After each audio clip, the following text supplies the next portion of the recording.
Talking with Beecher. Right. Let's go. Okay, so you're an author? I am. Well, I've been writing, most of my life. I've had a strong interest in it, and I was a very bookish kind of a child, so I read a lot. Yeah. And did your father get you into that from what I No. was reading? Into history? No, my dad. I would give my dad history books later in life. Including my dad was in the Korean War, Oh, really? and I gave him books about the Korean War, and he didn't read them. Oh, really? He's like, I was there. I don't need to read that He shit. wasn't much of a reader. All right. So how many books have you written? This is the second. So Okay, I wrote another book called Loners, which is a series of stories about men and alienated men. Alienated from what? Alienated from society, like Like me? No. Probably a little like you and a little like me. Yeah. I think there's a lot of characteristic problems with men or struggles that men have in our society, our civilization, the way it's currently organized, that does not. We have difficulty adjusting to it. You're a perfect example. Yeah. You're unmarried. Yeah. Well, number one, No. you're like, look, as far as I know, you don't go to a church. No. You definitely don't have a job with a big corporation. You No. run your own business. Yes. You're not married. No. Your hair and your manner and just everything about your presentation I'm a is bit different. pretty far outside of the mainstream. For sure. Fighting is probably more mainstream now than it ever was. But the people who actually, that's just because people like to do it. The people who actually, people like to watch it. The people that like to do it is a very rare breed of individual. So if you just add up all those characteristics I just described of you, that puts you as an individual in society way out on the margins. That's true. And so I've written a lot about that kind of person, that kind of man. Oh, bro, what? Dude, I need to get that. What is it? It's called Loners. Loners. Mm-hmm. The thing about men, especially in America, I don't know about other countries. I've been to other countries, but I've never lived there. Is our feelings are fuck your feelings. Like I'm sad about something or I feel bad. There's like suck it up. You know what I mean? That's it. There's no like talk about. Well, you have to get through your feelings and someone will help you or your friend will help you. You'd be like, shut up, dude. Stop being a bitch, Yeah. And that's the weird part about our society. And then a lot of men end up killing themselves because of that. Because I think it's because of that. You have nobody to talk to, Yeah, there's the part. Well, men used to have social organizations where they could sort of remember if you were, let's say you were a veteran of a foreign war, you might belong to a VFW post. That was where men, a lot of men would come back from war. I think my dad was like this. They had very, very bad experiences. And so they had places to go where other men just like them would get together. And that's what was going on in those VFW halls. You see the guys wearing the VFW hats. And I see them around. They're like, little shitholes. And then men might, they might belong to a church. Mm-hmm. They might belong to a bowling league. They might belong to a bunch of things where not guys who had developed, like, I think, well, you can tell me, but a lot of what you're fighting and everything that you've done and how close you are with your fighter friends is a coping mechanism in some level to bring yourself community and, places where people are like you. Well, a lot of men had that in the past. They don't have it now because we're very highly focused on a sexless, egalitarian. Now we've gone into the new crazy town where her penis is an acceptable form of English. Let's not get into that. Maybe I'll get banned again. I already had one episode that was banned from YouTube because I talked about the pandemic with a doctor. Yeah. But it was against the narrative, so they took it off of YouTube. Right. But even, there's a great deal of feminization of men just in the sense that we decided, in my childhood, about the time I would have been coming of age, that there was an egalitarian spirit where we would just treat men and women exactly the same. Right. And while I think that's great, like women should be able to work and, thank God. Our economy is much stronger as a result of the 50% of the people are out there contributing. It's great, better than where they're not allowed to. But men and women aren't the same.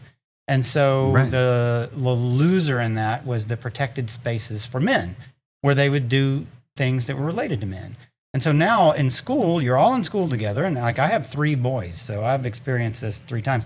In schools, they are organized around things that are much more appealing to women. So it's much more appealing to girls to sit quietly in class and then get reward. Ooh, I know the answer. They want to get that social reinforcement and that praise. Well, boys don't want to do that. Yeah, you don't think so? Not mine, and certainly not me. Well, not me. They want to be outside. You know, they're much more actively oriented. So sure. you force them for a lifetime to be a defective girl. You know, the reward system is not like that.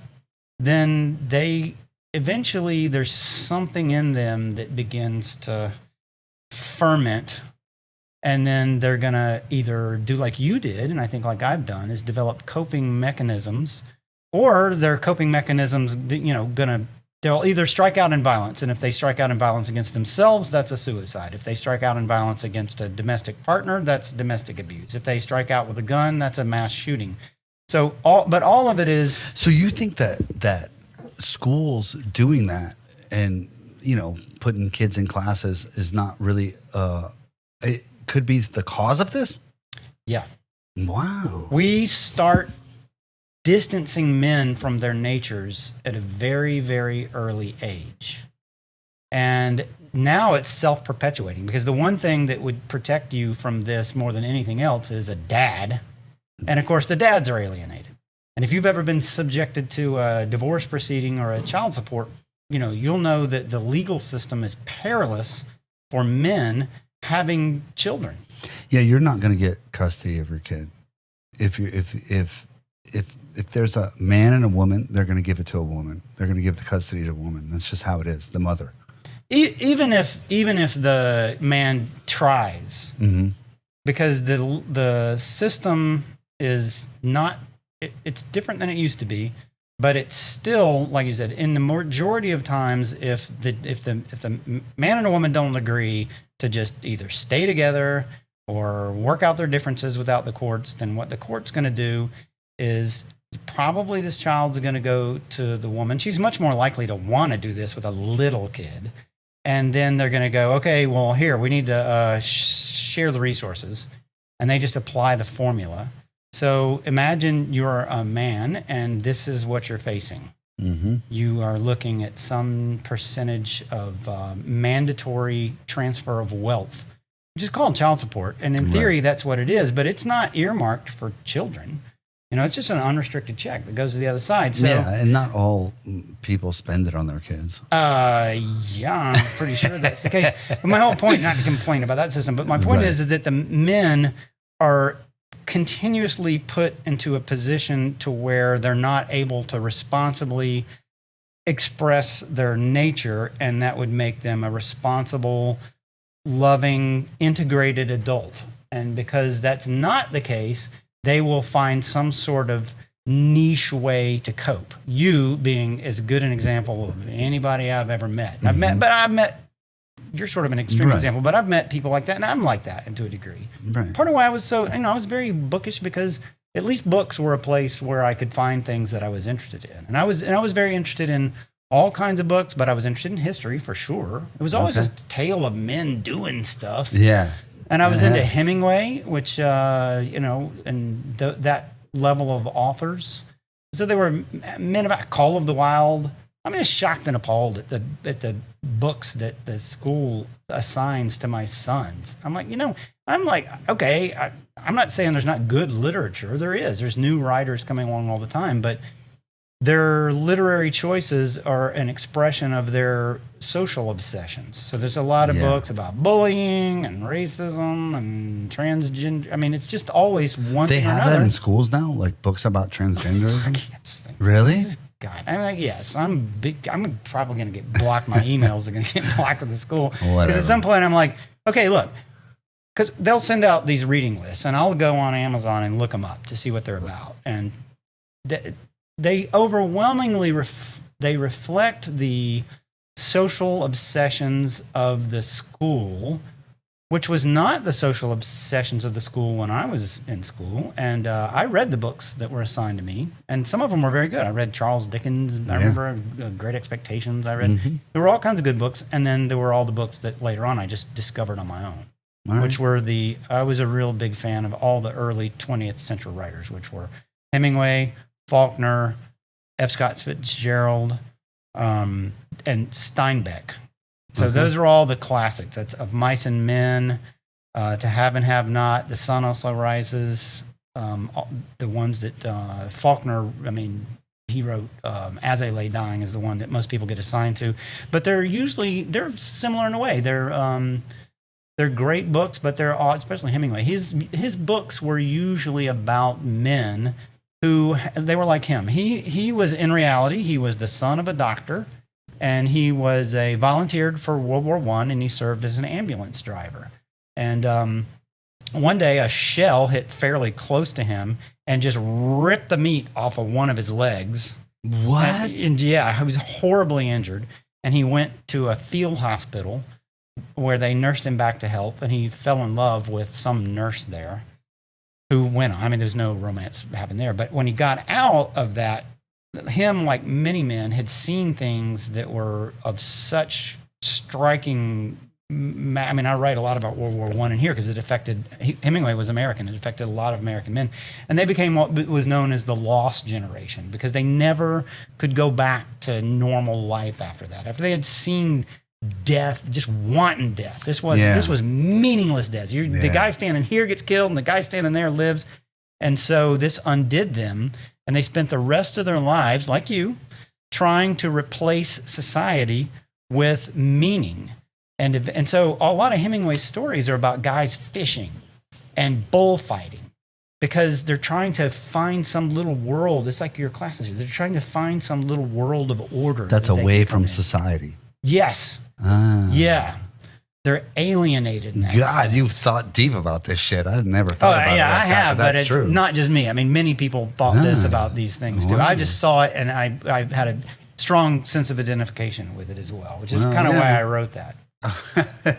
Dude, that's... Wow. I think there's a lot of figures in history like that. Like, I think Lincoln was like that. Lincoln was a very solitary person. Okay. And it's important to American history because when the Civil War broke out, these were pretty, the North had a substantial advantage. There were more people, more industry, but the South was where the war was going to be fought, and they were fairly well motivated too. And so it was the belief all the way up until the Battle of Gettysburg that once the fighting started, what would eventually happen is the North would settle. And they would go, okay, we're going to, sign some sort of peace treaty, and we're just going to break the country up. But what was it about? It wasn't just about slavery, like people think. It was the dominant underlying issue was slavery, but it had a lot to do with the procedures and the sharing of power within the Constitution. So people in the South will say, oh, it was about states' rights. Well, in theory, it was about states' rights, but the right the states wanted was the right to define slavery and keep their economic system in the way they had it. In the case of Lincoln, however, he was a very solitary dude. He was a wrestler, too. By the way, he might have I knew that. Might have became a good Muay Thai fighter, and he was not prepared to settle, even at the cost of hundreds of thousands of people's deaths, because he had seen plenty of it. His mother died. He had various family members that died, and he was a bookish, alienated man, and he didn't care. Like he wasn't going to settle. It was all men who were created equal. Right. This gets back to Hemingway too. Remember, a lot of what defines those Hemingway men is what they refer to as code of honor. Again, another thing that is evident in the fighting world. That's in your book. Mm-hmm. Mm-hmm. Yeah. So Lincoln had a code of honor that was based in Christian history, the idea that all men were created equal. He had, in the same way that, like I can't stand people that are mean to waiters. Or anybody I got stories. Yeah, anybody that would kick a dog. But there are people that are like, they can't stand the sight of this injustice, and by God, they're going to do something about it, no matter what the cost. So when the country reached this critical historical moment, there was a man like that stepped in, and he was going to prosecute the war. And it was Lincoln. Wow. He was going to prosecute the war. He was going to use the legal machinery to end slavery, even though that a lot of what they did, that wasn't even on the table. They weren't talking about the ways they were going to end slavery up until the war ended. But by that point, it's like, fuck, you want to fight? Yeah. All right, we're going to fight, and there's going to be a winner. And it's going to be me. And you are going to lose. And if I have to take a lot of blood. That's how Abraham was? That's how he was. Wow. And his soul He was like that. He was also, by the way, a really physically big person relative. They said to he the was time. 6 foot, from what I heard. I don't know if you know. But 6'3". 6'3", and back in those days, The everyone average was shorter. person was like 5'5". Right. So he was like a giant. They used to He call was a him. giant. Yeah, He could have rested his chin on, Robert E. Lee's head. Yeah, And, he was and a now tall guy. 6'3" is relatively normal. Yeah, I think it's crazy. yeah. So he was big. He was educated as a lawyer on his own. He did not go Wow. to college. Wow. He got books through the mail and read them and took the bar on his own. Wow. He was not the product of Harvard or Yale or So anything like that. what happened with the story of the dude who shot him? This dude that shot him was like a celebrity. Oh. He was from a celebrity. He was like a Kardashian of the age. He was a celebrity? Yes, John Wilkes Booth Oh, was from okay. a theatrical family. Okay. And his brother was even more famous than him. His brother's name was Edwin Booth, and their dad was famous. So he was from a family of actors, and the theater was the movies of the day. So there weren't any movies. Right. So if you had enough money and you lived anywhere near a theater, and you went, and there was somebody famous in the cast, the top of the building would have been the booths. These were the Tom Cruise of the day. Okay. And so John Wilkes Booth was a supporter of the South, the Southern cause, as opposed to his brother who lived in New York City. There's a Booth Theater in New York City right now that's named after his brother. Oh, His brother wow. had been there. But anyway, so he was very much identified with the South. There is a lot of reason to believe that Lincoln knew him, knew who he was anyway. And he had been acting at the Ford Theater. And so the war had, the South had surrendered to the North in April. And sometime a couple of weeks later, Booth was in D.C. He was working a gig at the Ford Theater, and he went by that particular morning. It was April 25th or something like that. Anyway, he went by to pick up his mail, and that's when he found out that Abraham Lincoln and Ulysses S. Grant were going to be at the theater that night to see a play. We found out that morning, and he had this idea that he was going to get some of his friends, and they were going to decapitate the government that evening. So he got together with a few of his friends. No, wait, like literally decapitate one of them? They were Or going to they were going to shoot Lincoln, shoot Grant, Okay. shoot the vice president, and shoot the Secretary of War in one night. But only Grant was there and Abraham Lincoln. Right? Lincoln was there, and Grant wasn't there. Grant wasn't begged there. out at the last minute. Yeah, and that's what I was going to ask. Another okay. general named Rathbone took his place. Okay. So Booth got together with his friends, two guys. Or there were three guys, but one was assigned to the vice president, and one was assigned to either the Secretary of State or Secretary of War. Can't remember. And those guys were to go kill them at their house, and then Booth was going to kill Lincoln and what he thought was going to be Grant. And they were going to do this together, and this would have lopped off the leadership of the government. And then they were hoping, well, the South will see that Lincoln's dead, and their head general is dead, and their Secretary of War, Secretary of State, Vice President, and they'll renegotiate. They'll start the war back up, and this time maybe they'll win. That was the idea. Okay. Now, as it turns out, the only person who followed through on the plan was I read Booth. I read that in your book, yeah. The other guys, one guy attacked the person he was assigned to and cut him, but didn't kill him. And the other one just chickened out. So the only person who actually died was Lincoln. And that was Lincoln. and that was in part because people at the Ford Theater knew John Wilkes Booth. So they let him in. He was a regular. That's how he got in, because So they he got in. They They let knew him him. in. Yeah, and he's that's wandering crazy. around, getting up to the president. It was like, oh yeah, it's Booth. He works here. So what did it do when they killed the president? Did it do? It didn't do anything that he thought it was going to do. They didn't restart the war or anything. No, it did not change the course of anything. The vice president, whose name was Johnson, he took over. It changed the course of the Reconstruction period, all the accommodation that was to follow, and not in a positive way, because it was Lincoln's idea that they were going to settle and then they were going to go back to normal, and there was going to be reconciliation, and he was going to try to make it as much, not take retribution upon the South. What did they do to John Wilkes Booth? He was hunted down and killed. Oh, they there's no they didn't do it like a trial or anything. Oh, it's pretty interesting. No, with him, he was cornered in a barn about 10 years later, and he tried to negotiate his surrender from inside, and they were like, no, come out. He wouldn't come out, So they set the barn on fire. I read that too. Yeah. And eventually a soldier saw a split in the door, and Booth was in there in the burning building, and it just potted him right, So they shot him while it was on fire. They shot him while it was on fire, and then somebody ran in there and got him out. And he lingered for a little bit, and then he died right there on the spot. Oh, I thought they shot him and he died. And they got him out, and he died. They did track down the other ones, though. And they did? Oh, yes. But how did they know that they had a part in it? Because the guy that cut Secretary of State Sewell, they caught him. Okay. And he confessed it. He gave it up? He gave He gave up the other guys too? He gave up the other guys. But what they did was they not only hung them, but all the people that Booth had hidden in their house on his way to ultimately being caught, they caught those people and they killed them too. One of them was like a 50-year-old woman. They killed all of them? They hung her. Yeah. Because they said, that's it. Remember, this was right after the most destructive war in American history. And they were like, fuck those people. We're going to catch them. And if they had anything, if John Wilkes Booth touched them in the 10 days he was on the run, they are dead. Wow. They killed them. Wow, dude. This is the part of history that I don't know. You read, you only read.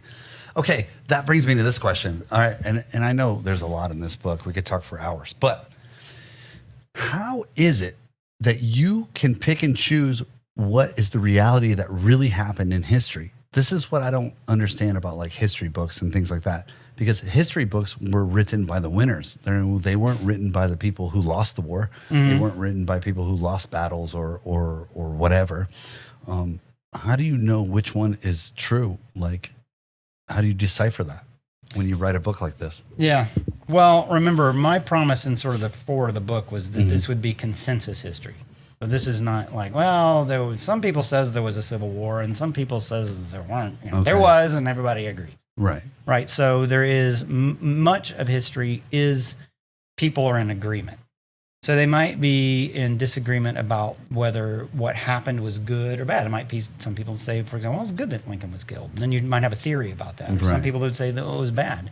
But most history is at least consensus on the readily observable facts. And especially the longer you go back, the more agreement there is. That's why journalists, it's usually they'll say about it, say a newspaper, something happened today, tomorrow there's going to be a news report on it. So they'll refer to that as the first draft of history. And it's the first draft because it hasn't had time to sort of, maybe they reported just some rumor that ends up not being true. And then over time, there is more, the evidence is sifted through, and then scholars go through, and there's more opportunity to reach consensus.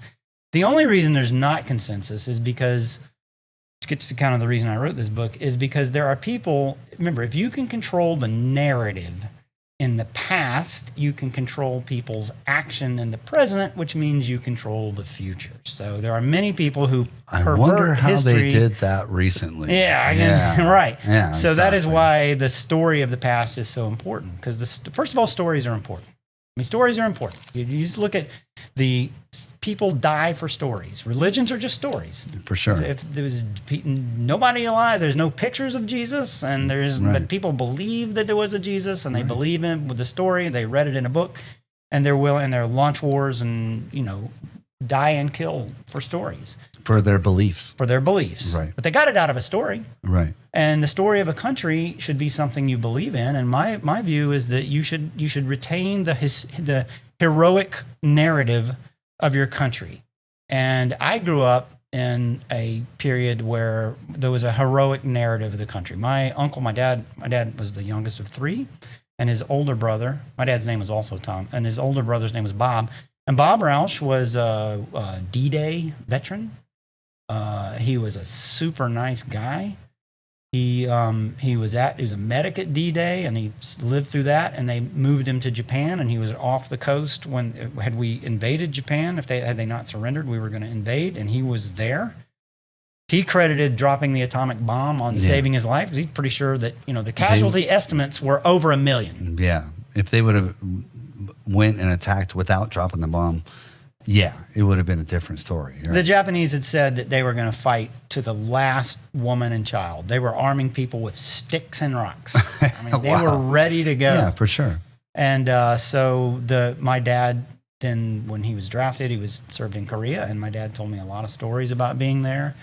And then I lived I'm from Pensacola, which was a Navy town, and there was a lot of veterans in that town, and I had cousins that were in Vietnam, and I just the whole story of war. And even where I was, because this was, Pensacola is right on the Alabama border, even by then, and I was growing up, everybody was sort of inculcating the heroic narrative of civil rights, that the country was finally making good on its promise of all men created equal, which has been a common hit, from the beginning until now. We've been trying to create a society where people would be free enough to go exhibit their nature. And that's a heroic narrative. They don't do that. That is a historical aberration. Most societies don't work that way. They say, this society is for us, and you ain't us, so you can get go that way. Fuck out of here. Yeah. And you're a woman, your role is right over there. And you're a minority, well, get over there and do that. And, we're the rulers here, and that's our border. Fuck out of it. I mean, people are not history is not a story of people seeking to make all men equal. So our narrative is precious, and if you lose it, then you undo the commitment to the whole. That's what the Civil War was all about, was try to keep the country together and fulfill the promise of all men being created equal. So when I was a kid, and there was, they had integrated the schools in Pensacola after I got there, but not long after I got there. Really? Right. So that was all part of now the white kids and the black kids are going to go to school together here because everybody has the right to the same education. And Absolutely. If they grow up with each other, they're more likely to tolerate each other, which was true.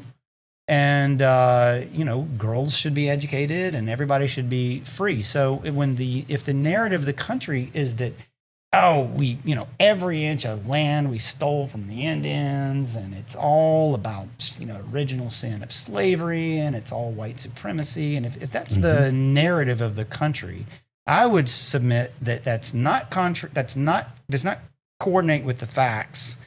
And it's a pernicious narrative whose purpose is to control the people's behavior in the present, and then there'll be a different set of rulers in the absolutely future. Agree with that. That's the idea. I absolutely That's why they're doing agree it. with that.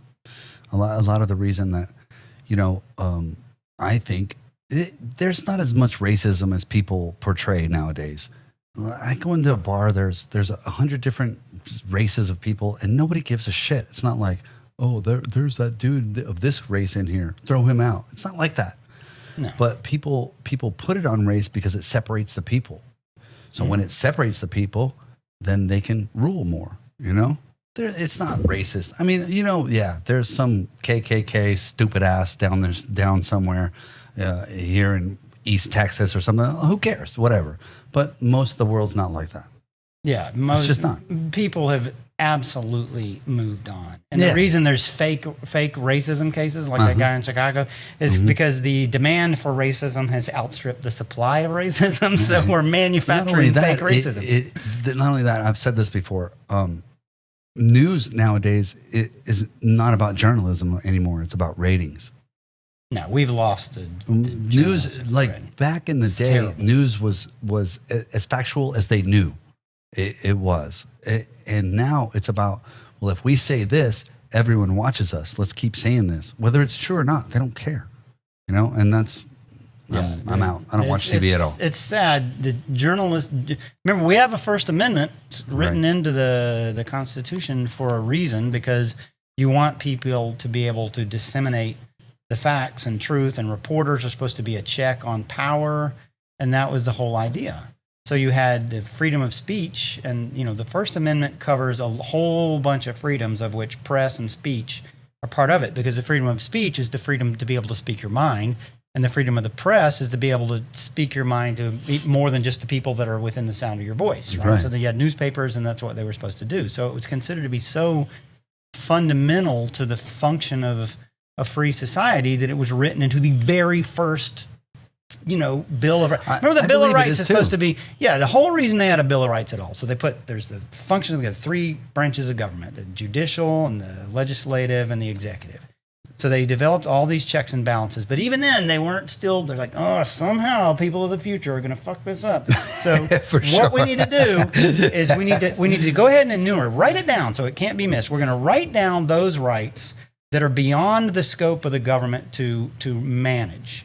So these are things that you cannot have taken away. It doesn't matter if there's a majority votes for it. If every single person in the country says that guy can't speak, by God, that won't do either. It can't. It's not a majority rule. It says it right there. You have the freedom to speak your mind, and the press has the freedom to report on whatever thread they find. And and the government can't have an official religion. That's all covered in the First Amendment. And the reason it was there is because you wanted to constantly have a society that could steer back towards consensus or truth, that could get to things. And if you have people, and that means that people are by necessity going to say unpopular things. That's what many have said, and I agree, is that if you're not down with unpopular speech, you're just not down with freedom of speech. And that includes that's the thing. Klansmen that with all their bullshit hate speech or whatever it is. That's was the idea. And everybody believed that until very recently. There used to be a saying, even in the hippie days, they would say, I may not agree with you, but I'd die for your right to say it. Yeah, I remember that. I'm old, not that old, but no. Okay, so I agree with you on this. Look, you can say whatever you want, but I don't have to say what you say. See what I mean? Like this whole thing, you have to call me a girl now. No, I don't. That's exactly what you're fighting against. You're fighting against people saying that they have to say something to you about you. No, I can call you whatever I want.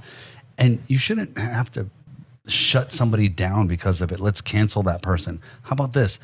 See that guy? He doesn't agree with me. Fuck that guy. Go that way. You know what I mean? Who cares? He doesn't agree with me. Lots of people don't agree with me. Who cares? Yeah. It doesn't matter, you know? Right. But it was the same with the press. The press has that freedom, and it is their their sort of responsibility to exercise that freedom where when they report on things that are factual and factually related. Well, they've just abandoned that. Yeah. I mean, they clearly have abandoned it entirely. There are whole brands of mainstream news media that absolutely has turned like I said, stories are important, narratives are important, and they picked one and they're sticking with it. And where the facts don't comport with that narrative, they're going with the narrative. Yeah. Like they don't super biased. They don't care what it is. Yeah. And this was all part. Remember, there used to be. I sold TV advertising for 17 years. So yeah, it was ratings driven. Yeah. And when the internet vastly increased the distribution platform, so now you didn't have say 3 competing networks and then 12 competing networks. Now there's 100,000 competing networks if you count all the websites and everything. So they're continuously trying to aggregate the more eyeballs so that they can, sell advertising on it. And that means if the aggregation of eyeballs is something that's just purient and ridiculous, they'll do it.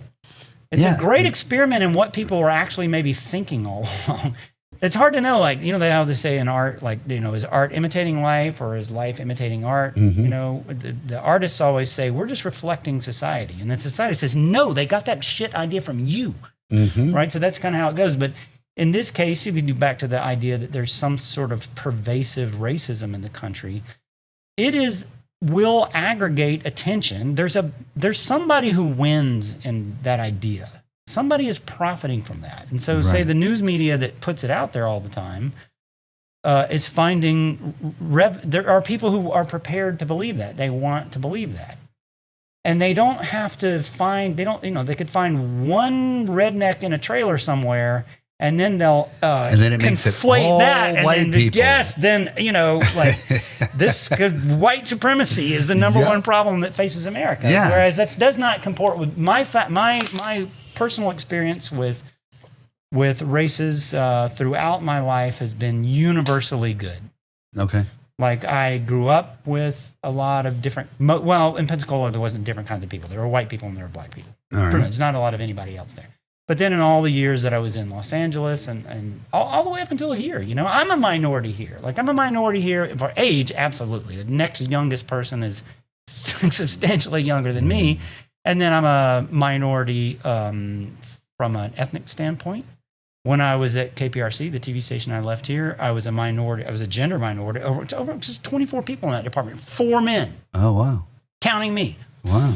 right? So I find myself not being in the majority much of the time, and everybody is super cool to me, Yeah. especially here. Like Yeah, people, you know, absolutely. like, yeah, people don't care because they fundamentally evaluate the world in terms of like kind of what's good for them. And most people are not harming them in any way, and so they just respond appropriately. There's a great benefit in being friendly and being friends. So unless there is some particular reason to fear a particular person, like the individual person, they will, at least in the United States, because we have a great thing going here, unless we screw it up, they will just sort of go, hey, yeah, what's up? Yeah, I agree with that. I grew up in a different, I grew up in Hawaii. So I was like really minority, white guy in Hawaii, you know? Because it's predominantly Asian there or Hawaiians?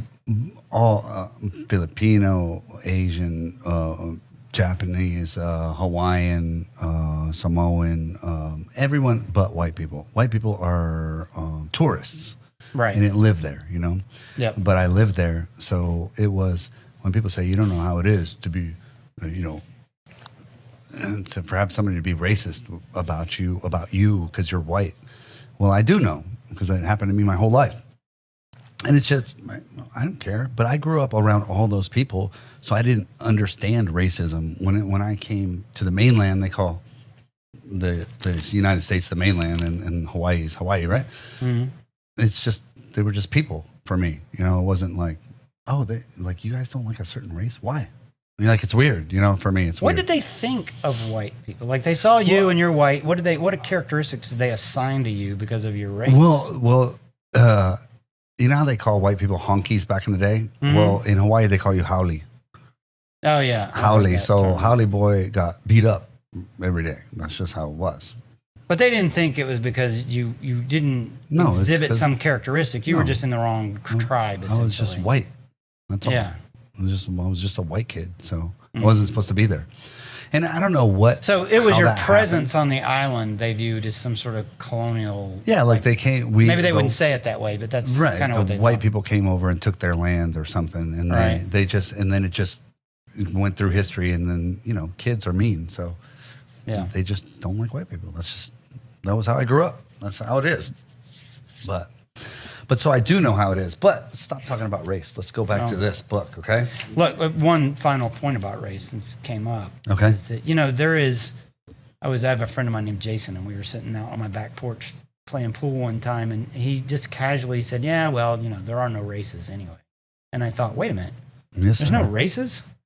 And it's true. There are no races. So we've somehow confused gender is real, and there are two. Yeah. And it's encoded in your cells with it's your in chromosomes. your DNA. Right. So you can identify as whatever you want, but you're sort of, for the overwhelming majority of people, there is a fixed component to your gender. There's a fixed component. Well, there's people that have it. They're genetically abnormal, but they're that's exceedingly, you know, 1 in a million type. Yeah. But what there is not is any races. There's the human race. Correct. All people, to the best as we know, are kind of linked back to one person from a long time ago. And then some people moved north, which caused their skin to lighten, and some people moved west, and some people moved east. And so the hotter it is, the darker they became. Correct. It has to do with absorbing, you know, vitamin D through your skin. Right. Yeah. So our hair and our sizes and everything, but there is no, if you look at the way we sort of classify people, you'll get down to, you know, where we know that we have classifications that are similar to apes, for example. So that's how we get to Homo sapien. But when you get below that, you don't go Homo sapien black, Homo sapien white. Right. That doesn't exist. Right. We are making that up as we go along, and nobody used the term white. We didn't have these color coded things in the past. Not in Lincoln's time or anything else. They were we know where people were from once we put labels on the continents, but there was no such thing as an Africa. And when there was no Africa, it was just a place on the map. Right. They didn't do it this way. They didn't do it in the Bible. They didn't do it in the Roman Empire. They did not. The way we have conceived race is specific to the way we've conceived race. There is no actual scientific basis for it. And anybody that says there is, I would say, well, how many are there then? Just give me a count. If it's that important and we're going to assign rights and we're going to say, well, you're a business and you got to have a certain number of people from all these races, I would say, all right, well, how many are there? Let's just start with something simple. How many races are there? How many races are there? Jesus. Too many. You can't. Couldn't tell you. 7 billion would be my number because that's about how many people there are. Yeah. So there is no such, and if there are, let's just say, well, there's the white one and the black one and the brown one. Well, what if a white one has a baby with the brown one, and then that one has a baby with the yellow one, and that one has a baby with another black one, or black one, and then there's what? Now what race are they? Right. Oh, well, now it was confusing. See, I think it could have started with the race was what country you're from. It wasn't like, because like in Egypt, they got slaves from a different country and they took them because you're from there. You're a slave. You're not like a king like we are. You know what I mean? So it's not really a race. It's somebody from a different place. You agree with that? Yeah, sure. They would just go captive. You know, they would have war, and then if you lost, your people got turned into slaves. So all your slaves were from that place that you beat. Yeah, exactly. And it was as simple as that. And once it got sort of became slavery was an economic system first and foremost. Remember, they've had what is akin to slavery all over the world, and it was usually just the poor. In Europe, they referred to them as peons or serfs. In the United States, we had it as just a result of the way the colonial system worked. And it made it particularly difficult to resolve because we had added in this extra layer of ethnicity or race. If you had in England, they're all English. Yeah. And some are serfs. They're tied to the land. They work and they don't get paid. So we would otherwise call that a slave. But they were all of the same ethnicity. They all looked the same. So, but in the United States, the way when the Europeans came, the Native Americans died, right? Or because they were subject to pathogens, or they just would not cooperate. They would just move. They're like, "Fuck, we're getting out of here." And so then the Europeans had all these agricultural activities they wanted to engage in, and they needed a labor force, and so they found them. They brought them over. So they set up. Unfortunately, and the Spanish did this in Mexico too. They set up a hierarchy system that had race built into it. So they said, if you're from Africa and you come here, you were purchased. That's how you got here. So that makes you a slave. Now, that's an economic status. It's not a status of your ethnicity because you could be freed. Like if your master signs off, you're free. So then, in theory, you're like everybody else. Your status has changed. Your body hasn't changed. You still look the same way you did, but you could be moved to a different economic status. So this complication of ethnicity, which was, race, if that's what we call it, got mixed in with the economics of having a slave force that was paid for. Slaves were very expensive.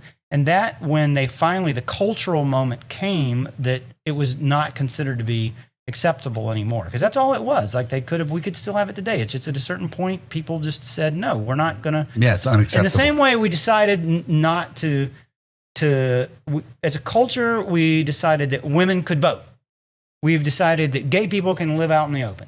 Sure. Well, they had a cultural moment that came that said that one human being owning the productive labor of another human being is just not acceptable anymore. It didn't even start with the Americans. It started with the British. And once that moment came, that cultural impulse was going to collide with the economic reality of having slaves. Because the people who had them could not profitably operate their business, and they were afraid. Until there was machinery. When machinery came along, that's kind of what drove the machinery, is once they got rid of all the hands, they needed machines to do it. So there was a lot of belief, nothing in history was inevitable, so it wasn't inevitable that there even be a civil war. Maybe they could have just, if they'd compromised a little earlier, they could say, all right, fine, you can keep slaves, you got 30 years. And you got to start graduating them in the first 10 years, you got to start paying them. Yeah, they would have never done that. I know. I mean, there was a way out, but they just never found that way out. And even, remember, as the country moves continuously west, you can't grow cotton everywhere in the United States. No. And in the West, most of it, you can't grow it at all. And why was it mostly cotton?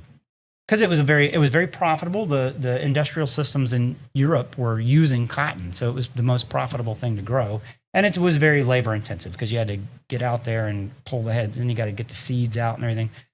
It was mostly an accident of just the way the agricultural system worked at the time. But the whole point is that it may have resolved itself kind of on its own as the need for slave labor began to decline because of either machinery or because you couldn't grow cotton in Arizona.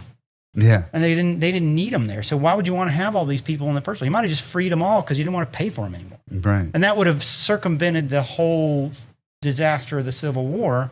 But that is just not how it worked out. We had this very complicated system that unfortunately had ethnicity baked into it. Had it really just been, hey, we were buying our slaves from Poland. Mm-hmm. They speak a different language. They're a little culturally different than us. But otherwise, they're just Polish slaves. Maybe it had not had that ethnic angle mixed in. Maybe there would have been a way to resolve it short of war. Yeah. But that's not what happened. Man, it could have. That would have been different. Yeah. Yeah, but because a lot of Irish were slaves too. They were at the bottom of they were Japanese or Chinese? The Chinese were brought over as coolies, as laborers, and they weren't slaves in the sense, they didn't fall under the legal regimen. So the legal regime of slavery was extremely specific to the time that it was. So the Chinese were brought over at extremely low rates to build the railroads, but they weren't owned. They could quit and leave. And you might find ways to punish them for doing that, but the legal machinery wouldn't back you up. You couldn't get the government to do it for you. Right. Whereas in the South, if a slave ran away, the police would go track them down. There were fugitive slave acts. So the slave system existed within the legal machinery. And so if you were going to change it, you had to change the law, and there was a great deal of resistance to that. The people that had them weren't real super interested with the people that owned the slaves that had money. They were expensive. They were an import product from overseas. Yeah, they had high economic value. My family helped found the what was the railroad called? The Underground Railroad? The Underground Railroad. Yeah, I've been hitting the head a lot. But my family, Harriet Beecher Stowe, helped found the Underground Railroad that helped free slaves. I know. Yeah, I mean, that's really, I was thinking about this when I was driving over here. The reason I have never met a black guy named Tom has to do with your... You never... Wait. Have you? I'm not saying they don't exist. I'm saying it's very uncommon. Okay, if you're a black guy named Tom, let's make a comment in my comments here. But I don't think I have met a black guy named Tom. It's because of that book, Uncle Tom's Cabin. Uncle Tom's Cabin. Yeah. Denigrate. Look, there's the most popular movie in America right now is led by a guy named Tom. It's Tom Cruise. There's Tom Brady. Yeah. There was Thomas Jefferson. It's not like the name Tom is an uncommon name anyway. No, it's a very You're racist. Yeah, so anyways, we're talking about Harriet Beecher Stowe. She wrote Uncle Tom's Cabin, and that's my 5th great grandmother. But anyways, that's how this. Yeah, and the book is about the effort to move slaves from the South to the North so they could be freed. So there was a series of safe houses that they could they could run from here to there. There's cops were looking for them. There's derogatory terms in the book. So everyone's like, some people deem that book racist because of the derogatory terms she had for slaves. But in that time, that was just how they spoke. And she was helping free them. So how could she be? It doesn't, anyways. It would do this. Near Pensacola, where I grew up, is Monroeville, Alabama. And that's where To Kill a Mockingbird is set. Oh, right. And that's now forbidden. Because in that case, it was a white woman, that accused a black man of a crime, and then he was defended by a lawyer and found to be innocent. That's what the whole story of To Kill a Mockingbird is about. And they used the N-word rather liberally in that book because that's part of the story. And you can't question the testimony of a woman if she claims that she's been, has an assault against her. Although it is manifestly evident by the end of the book that was the case. And they used to do, they were one of my advertising clients. And every year, in celebration of the story, the publication of the book, they would reenact it. So out on the lawn, they would have parts of the book would be reenacted. And then everybody would move into this courthouse and they would do the court scene from To Kill a Mockingbird. No, and really? I went there and it's beautiful. It was awesome. And I always thought, that's a great way it's a fictional book. But the story captured remember, stories are important. So it captured a story that was critical to the development of Alabama, which was that you not railroad black men, because of the testimony of one person, often a woman who maybe she had her own agenda. They still do that now. They still do that. Yeah. Believe the woman. Let's not get into that. Okay. I've had a lot of those crazies, in my life. Not anymore, but I had a lot of those crazies in my life, and they believe them. And then after this whole time, they go, "Oh, yeah, you didn't do anything." Yeah, but I went through all this court and all this shit just because she said something. You know what I mean? Right. Yeah, I do understand. People are complicated. Is the bottom line, and so your book is called "The Educated Citizen's Guide to Essential American History." Tom Roush. Correct. It's right here. There it is. Man, it's a good book. And I have a guy in here, and I introduced you to him the other day, Sam. Mm-hmm. He is a history professor in the college. And he didn't read it, but he went through the timeline, and he was like, this is a good book. It's exactly what happened. And then he told me, it should be about this thick. And I'm like, yeah, it's condensed. It's not, right. But he's like, he knows his stuff. So it's a great book. Yeah, the promise of the book in the beginning was that it would be, number one, it's not controversial history. It's consensus history. Okay. Stuff, nobody disagrees that this stuff actually happened. Okay. Would you ever write one that is controversial history? Do you know about controversial history? Oh, yeah. Yeah? I would, but I mean, it would be much more modern history. Like I said, the stuff in the past is usually consensus history, but there's plenty of things in the present that would be so controversial. 10 years ago, 20 years ago. Yeah, even now is the worst, I think, worst time for controversy. There might be. I mean, I think people always feel that way. It's a common human function that people think that, the good old days, that's where that kind of comes from. You think so? And there were well, I mean, yeah, there was a civil war at one point. They were pretty bad. That's pretty conflict bad, yeah. there, and they all accused each other of lying. I mean, even it's great stories about the founding fathers. We always think of them as dignified. You see the portraits and everything. Oh, they were talking shit about each other. One of them was like, he's For sure. flea-ridden bastard son of a chimney sweep.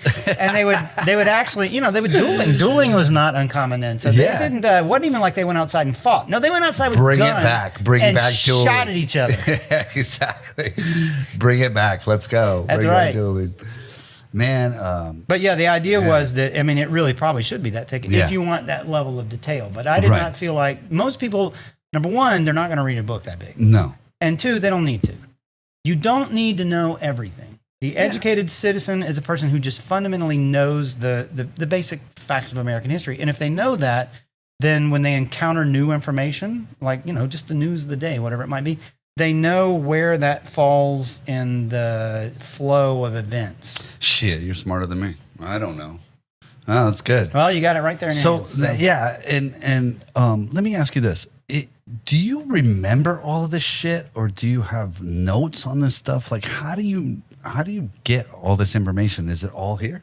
Most of it's there, yeah. I mean, I just wrote it in most sense. I've been doing this for, like I said, I was a kid. I've moved so much that I've lost or gave away many books, but I have them and I read them.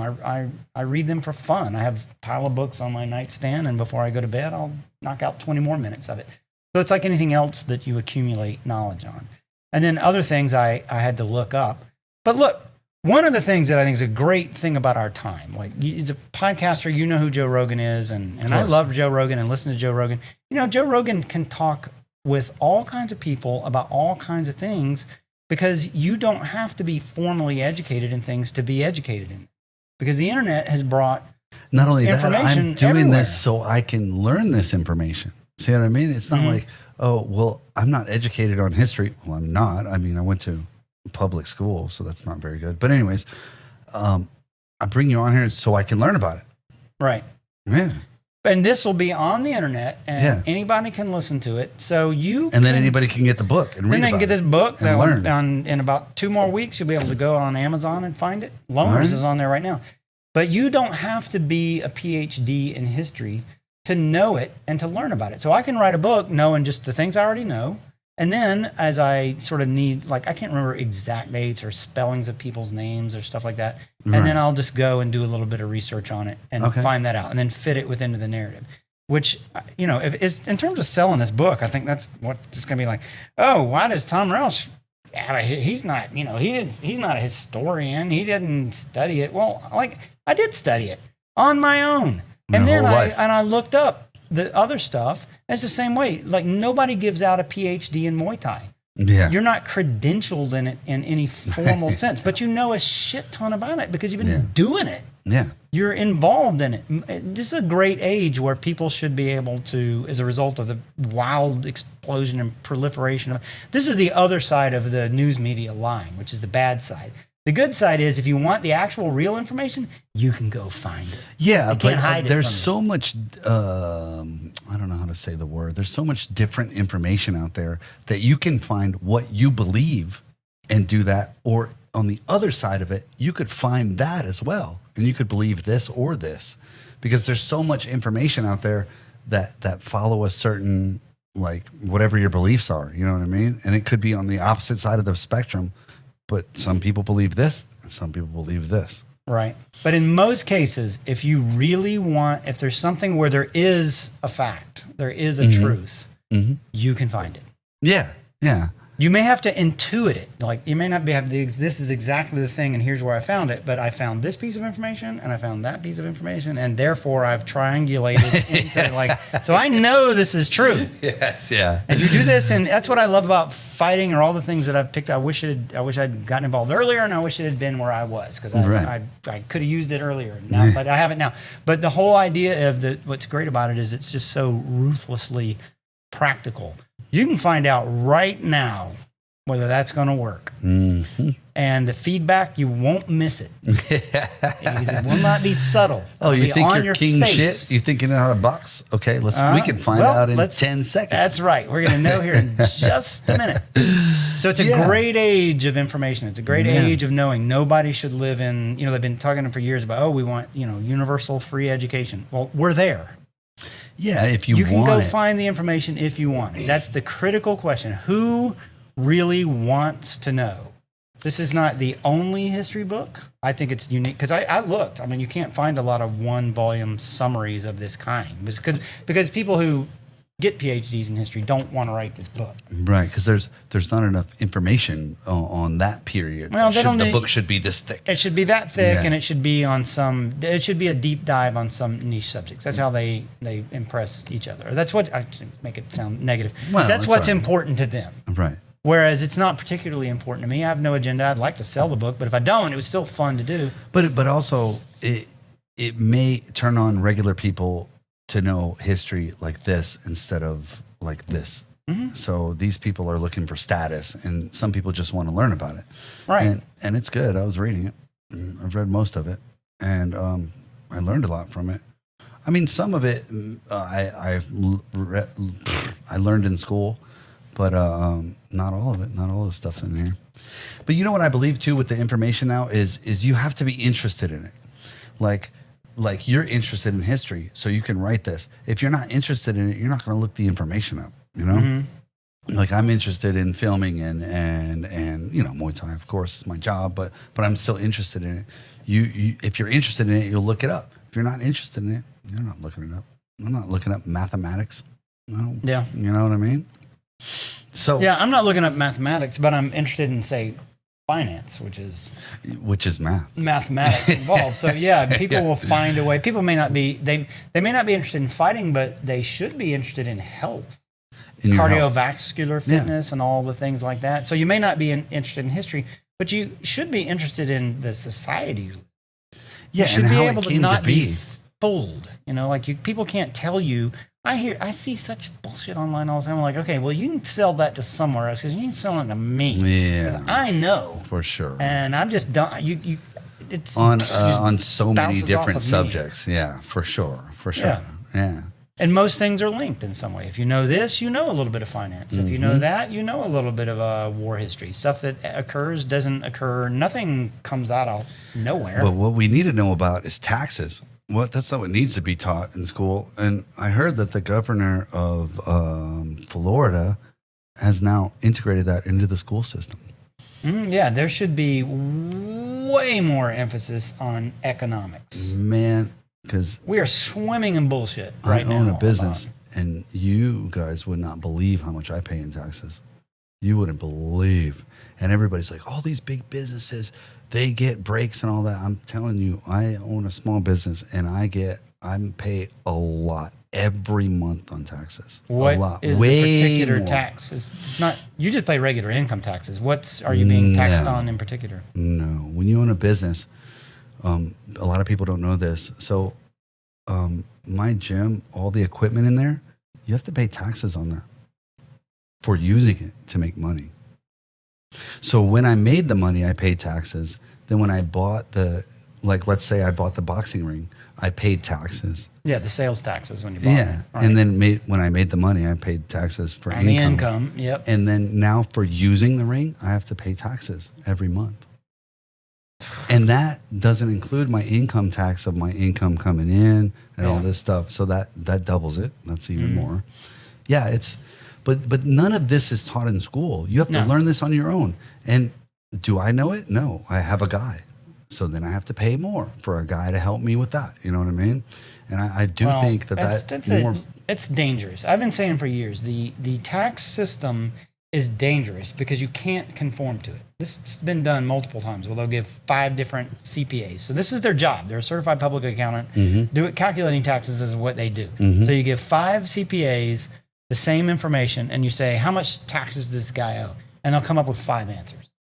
Well, that means there's no right answer, which means the enforcement authorities could prosecute you at any time because they could just go, oh, well, we calculated it this way, and you broke the law, therefore you're evading your taxes, and therefore you get punished. Hold on. So the story that I heard is CPAs, the reason you pay so much for CPAs is they get prosecuted if they make a mistake. Correct. That is exactly right. So that's why people hiring a get them. lawyer or a CPA, because you can say, well, I didn't calculate my taxes. I paid a professional. They're like taking responsibility, which of course, but if they're responsible, which side are they going to err on? The side where you pay. Right? That's why I do my own, because I paid a CPA for a long time, and I was like, not only do I have to pay the CPA, but I've used software to calculate my own, and I think I like my number better than their number, so I just kind of went down that road. And plus, I really do think my taxes aren't that complicated, but they're complicated enough. Yeah, mine are complicated, but it isn't that people do not calculate how much. Like, if you pay taxes on everything you buy, and then you pay taxes on your income, and you pay taxes on all different kinds of income. If you have any investment income or interest income, then just your regular. Well, not at the moment. Pay. It all dove recently. Yeah, but then you add up the taxes that are just built into everything you buy. So every carton of eggs, it might, if there were no taxes on it, it might cost $1. If there is taxes, it might cost $2. So there's $1 tax you paid right there. If you add that all up, 50% of the money sloshing around is just a back and forth exchange between you and the government. And that is a problem. And I have to pay taxes just for using my own equipment. What do those taxes go by a name? It's property tax. Ugh. It's property tax. You're taxed on this property in the way that I'm taxed on my house. And I pay property tax on the whole building too. In my rent. That's normal. But all of this is normal. I called my guy and he goes, fucking welcome to America. And I was like, what? He's like, yeah, that's how it is. Sorry. There would be there are 26 amendments right now. Yeah. Right? Like I said, that they were so concerned about people losing their freedom. They said, look, here are things that you can't lose, that you can't be voted away from you. Okay. So we marched up through the years, all the different ones. The ones that after the Civil War, the 13th, 14th, and 15th are the ones that sort of freed the slaves and guaranteed their citizenship. And then the 20th is what gave women the right to vote, and yada, yada. And the 26th, which was passed in the 70s, lowered the voting age to 18. What was it before? 21. Okay. So that's where we are today. That's the last amendment. Now, I would love it if there was an amendment regarding my freedom to enjoy the benefits of my own labor, which would absolutely have to cap off taxes. Wait, explain that. There is the reason that taxes cannot be found to be unconstitutional is taxing things is considered to be a legitimate function of the government. So Right. there's no constitution. Like, remember the part where it says I have the right to speak my mind, that's freedom of speech, is there so that it can't be voted away. So my right to speak cannot be voted away no matter how many laws there are. Absolutely. And the courts are there to enforce my rights. Absolutely. Right? That's what they do. But there is no amendment that says they could literally, they could tax away every penny. Yeah. One, like they're taking 50 now, well, they could take 100. Yeah. We could change that because remember the reason we have 26 amendments, we only started with 10. So 16 of them were developed. There's a whole system for changing the government. But the problem that my brain comes through, you can tell me, is this. Everyone in America right now, we could all want that amendment added and we could all vote for it and the government would find some way to squash it because government people make way more money because they take the tax money. Or remember, we don't vote under our system defined in the Constitution.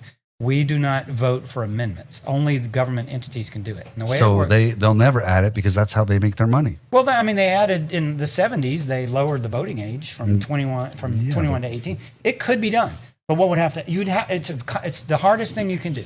So what has to happen is the Congress has to say those acts. They're super short. They say Congress shall pass no law interfering with your right to speak your mind, freedom of speech. It's literally like a couple of sentences. The 26, it says the voting age shall be 18 and write any enforcement laws you might need.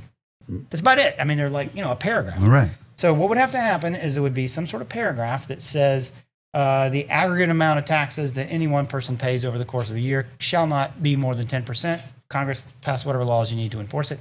That would have to go through the House. It would go through the Senate. The president would sign on it. Never, ever happen. And you still wouldn't be done. Because Yeah. then what has to happen under the system as it exists is it goes out to the states and 2/3 of the legislatures, not the voters, but the legislators in the states have to pass it too. So we have 50 states. So 34 states would have to pass it. So that's how hard it is to do. Now, it does not sound likely, but nobody in the 20th Amendment was passed in 1920. Nobody in 1820 thought they were going to be guaranteeing the right of women to vote in 100 more years. So it is not nothing is impossible, and we have an awesome system, and there's a way to do it.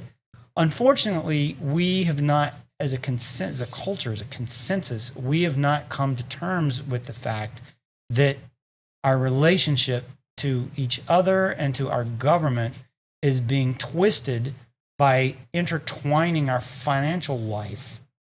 Because that's what I was always like with anything where if they take from me and give to somebody else, okay, well, we did fight a civil war over slavery, which is my labor. I labored and you got the product of my labor.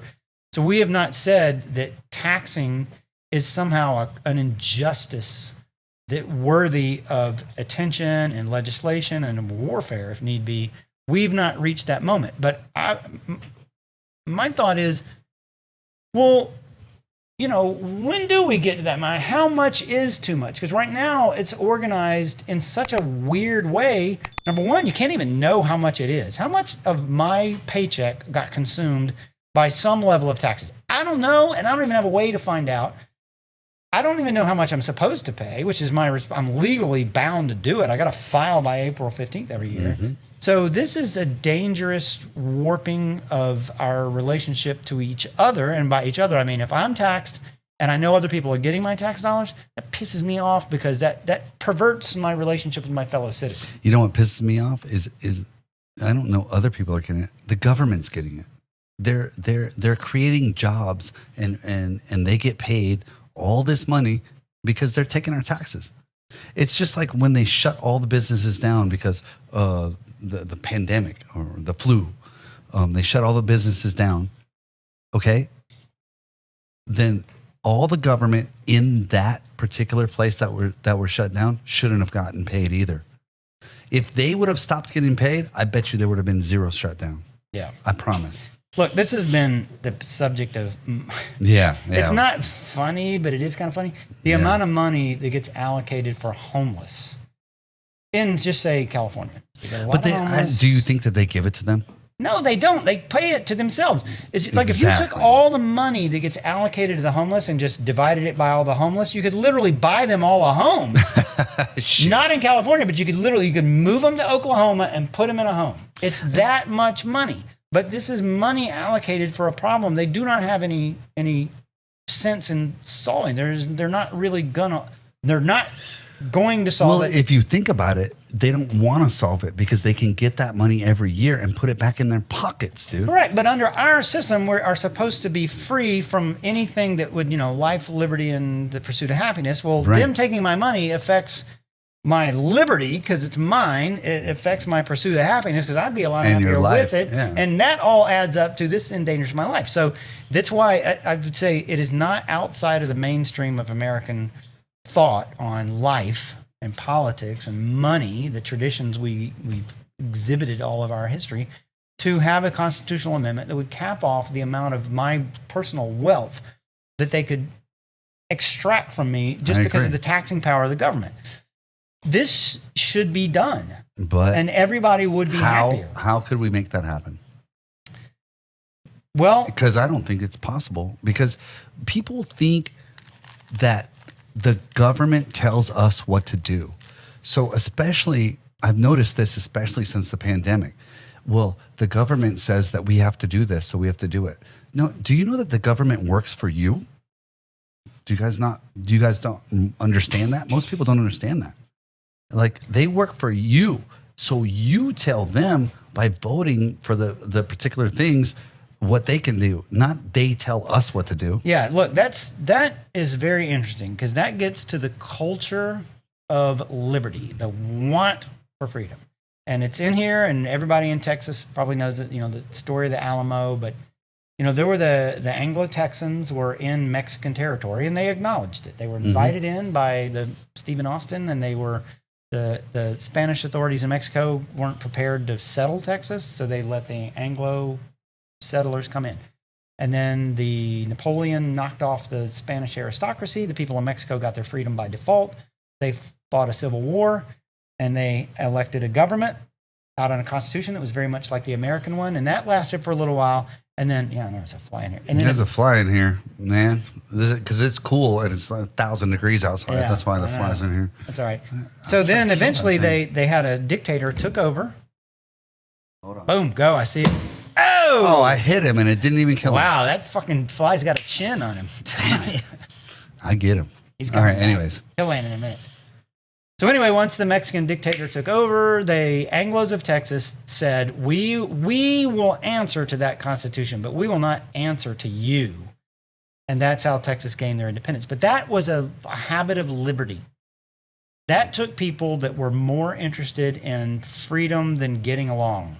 They were like, fuck it, come up here. That's where it's on Sammy's Muay Thai. He's got the shirt and it's got the cannon. It says, come and take it. That's right out of American history. Like, oh yeah, you want our liberty? I know. Come and take it. Well, sadly, you did not even have to send Santa Anna to enforce the lockdowns because the habit of liberty, and I think this gets worn down by taxation and just the way we live, the habit of liberty is no longer beating in our chests in the way that it was. And so you can impose something like a lockdown, and half of the people are like, good. Yeah, okay. Oh, the government is because I don't want to leave my home anyway. The craziest part is the government's doing things in my best interest. That's the craziest statement I've ever heard. Nobody in the past thought that. Like, they did not believe that. There was they're like, I know. And this, by the way, we started this conversation talking about men in that book, Loners. I mean, this was a very male thing. It was a very male thing. It was like, fuck them. Yeah. God damn, I'll do what I want. It's my land and my property, and you can't tell me. And that's really more of a, I'm not saying there aren't women like that, but that is a male impulse. And so with the decline of masculinity and that sense of individual ruggedness comes consensus, which is a feminine virtue more than, there's consensus-driven men. But again, that's with that becomes all those pandemic messages I saw, like, we're all in it together, and it's we can get this together, and like, I really was a shocking eye-opening survey of the state of everybody's mind when you could just say, okay, well, all the businesses are closed, and to the degree that you'll need money, we'll just drop it out of helicopters on you. Yeah, we'll send you close down everything. $1,500 for 6 months. I didn't even file to get money. I never lost my job. They still gave me the money, which is like, well, then clearly you're not even assigning. If you say we're a consensus-driven government and to each his needs and to each his ability, you're not even following those rules. You're just shoveling money out. So now the inflation we have, the claim that it is from something that it's not. If you increase the money supply, the price of everything else will rise to meet the circulation of money. And that's a science too. There's a science called economics, and it's real. And it's happening right now. And it's happening in front of our eyes. But because people's habit of liberty, they don't know what's in this book and they don't know what's in anything else either. You can convince them of preposterous things because they don't know. And if all they're thinking about is, I need 5 more minutes of quality time with my phone, then they will never really focus enough to observe who's making things like that. And that is truly tragic because it affects kids, it affects the country. We won't be this country if we cannot maintain the habits that got us here. And that's, again, we can get back to fighting because fighting, I think, the reason people love fighting is it's a perfect metaphor for life. It's not just who's the biggest and toughest. The whole premise of martial arts is the little guy can be the bad guy because he's got technique. And then the whole, like, oh, that guy has heart. He got hit and he just kept coming. That has to do with their psychology. And a nation is a collection of individuals. And what it becomes is a product of what was in their mind, what they responded. And if they respond foolishly, weakly, out of ignorance and sloth, and you get enough of those people, that's your country. It's foolish, ignorant, and full of lazy, slothful people. Well, I am not interested in that country. I wasn't raised in that country. I don't want to live in that country, and I don't want my sons to live in that country. That's not where I was born, and I don't want to die in a foreign country when I didn't move. Yeah, that's a lot of why I write this stuff, because it truly is. It's crazy. It's not just merely agitating to me. That was very agitated, but I'm made sense. Agitated, but yeah, the fate of a nation can hang on people's response to things, and we have reacted much differently in the past. Yeah, it was a Churchill thing. He referred to the United States as the United Bloody States of America because he was like, man, those fucking Americans, they take no prisoners. They go on a killing binge. They get busy killing, and we'll do it, dude. So. Look, we're running out of time. Okay. So let me ask you some questions, okay? Okay, sure. Because we got aggravated there for a second. Okay. I think I got aggravated. I like that kind of shit, though, but it's true. It's everything you're saying is true, Okay, so the first question is, what's your favorite thing? What is your favorite thing about writing and about educating people? Well, I think my favorite thing about writing is it helps me organize my thoughts. If you have thoughts and you want to get them onto the page, you have to organize them. You have to have a beginning, middle, and end. You got to get your sentence structure right. You have to be able to use language. So writing is good for me, and I do it. I would do it anyway. If nobody ever read anything I ever wrote, it was just a way for me to get my thoughts out so I can look at them.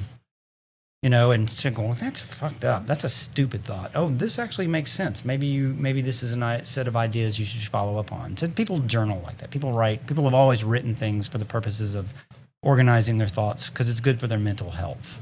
I think that's how people are good at things.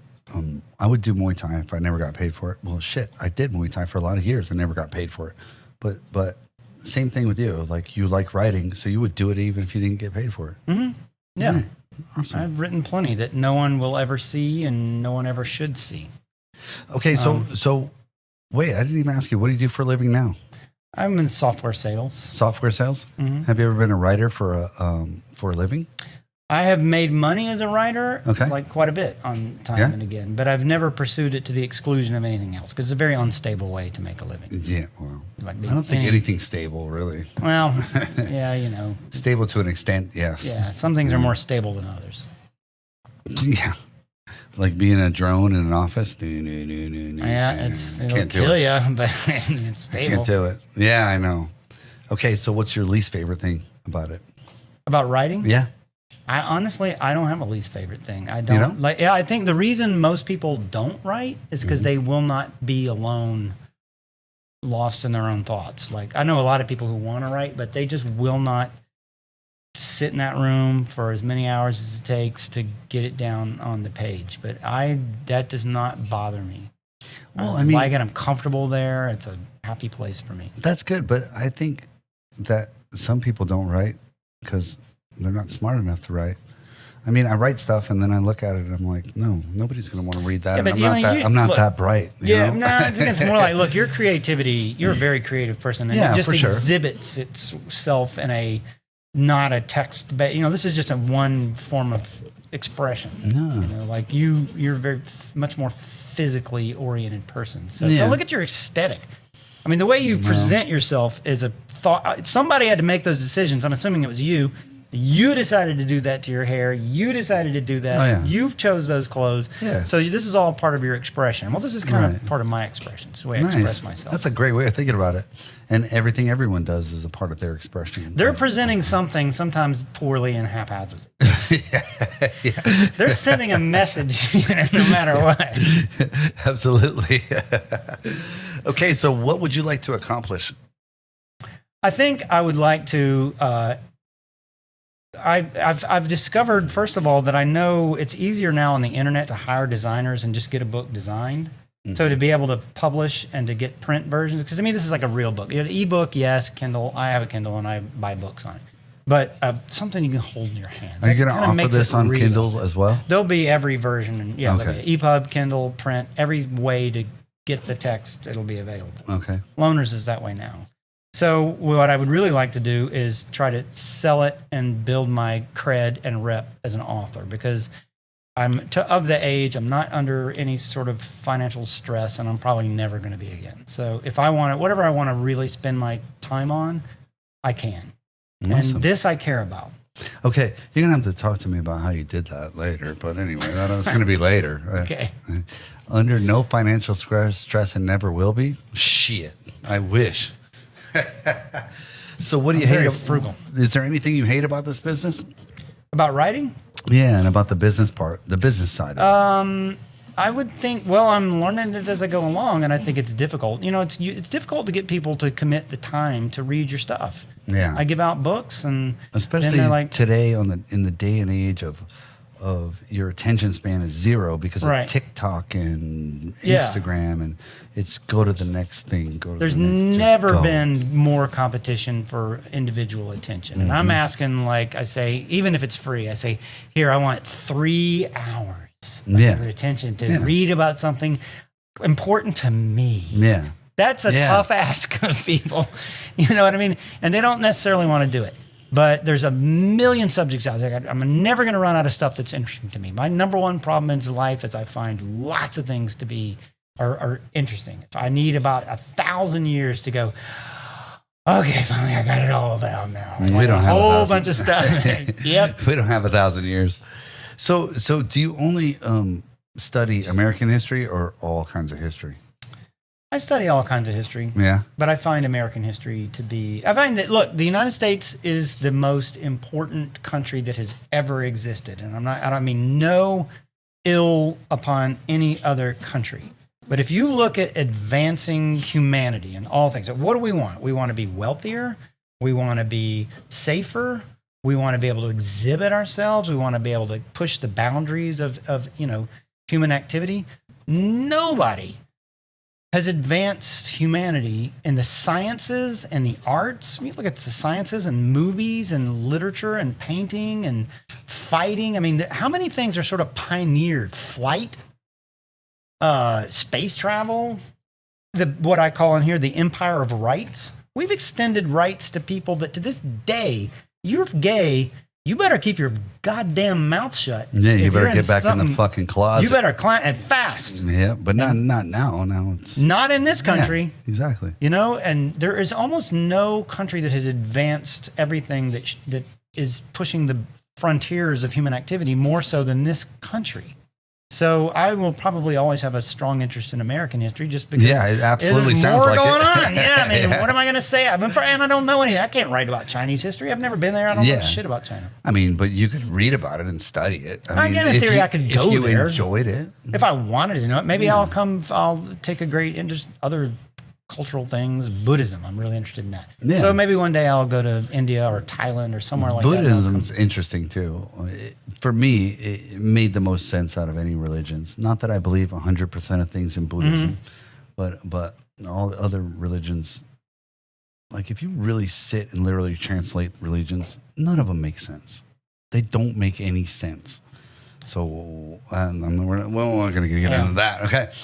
Anyways, so what in life do you love? The things that I'm really obsessed with, I'm very obsessed with physical health.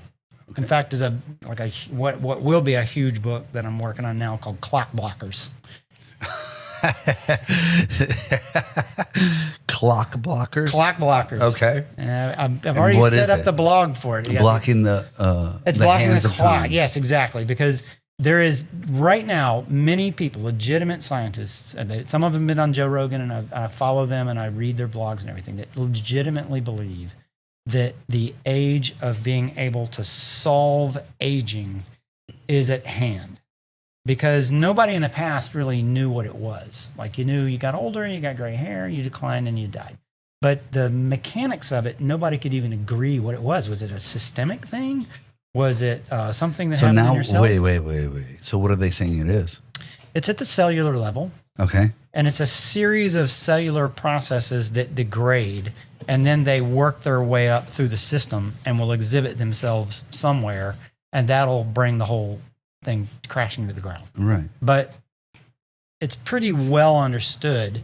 It's not one thing. So there's not be one pill that will, just rejuvenate you. But there's a subset of things, which depending on who you ask, maybe 7, maybe a little bit more, of things that occur that drive aging. And so you could think of it as either like a car that's you just fix it. You can have a car on the road for 100 years because you just kept fixing it. Okay. But let's stop and think about this, okay? Let's say they did solve it and people were immortal. That would be bad. Wow, it is awesome that you went right to that, because that's part of the... That's part of what all the books are about. Blockers. Yeah, it's part of well, do you want to block the clock? Because isn't the planet going to get overpopulated or whatever? Well, that's first, but the only way people could die was you would have to kill them. And it would create, we need to kill a bunch of people. There's too many people. That's interesting. I think what would happen is that people would kill themselves. There would be some other way to... You would live as long as you wanted to. Yeah. Look, it's interesting because I'm 58. Mm-hmm. My parents are gone. Mm-hmm. My grandparents are gone. Mm-hmm. A lot of friends I know, I'm either they're gone or I'm not friends with them anymore or whatever. I mean, I would love to live a very long time, and I would like to be writing books, and coming to your classes and stuff if you still have them when I'm 100. And I think maybe there's a good chance that I could actually do that. But I think sometimes about what would it's already, like I said, I come to your classes and I'm 58. So the next oldest person is me. Probably, not counting you. I'm thinking about the students, but let's say it was the students. It's probably somebody in their 30s. Right. So there's already a 20-year gap between me and the people I hang out with. Right. The older I get, the more alone I'll be in a sense. And so what would it be like to be a 120-year-old person where everybody's a stranger? Because you're not, You want this to occur. You want to block the clock, but you want everybody to block the clock so that you always have a peer group. Nobody really knows. And this is happening now. People live longer today and they live healthier today than ever before. There was no aging studies in the past because a tiger killed you. You weren't going to die of old age because you weren't going to get old. Full stop. You weren't going to get there. So what excites me, your question was what excites me, physical health and everything to do with the physical manifestation of ourselves is another thing that I spend a lot of time reading and writing about. Wow. That's very, very interesting to me. And I so what's the wake consensus? up thinking about What's the it. consensus? What helps? What could help that they have right now that could help me live longer? Metformin. What the hell is that? What was it? Metformin is a drug. I've heard they talk about it on Metformin. I'm glad Yep. I got this on tape. Metformin. What is that?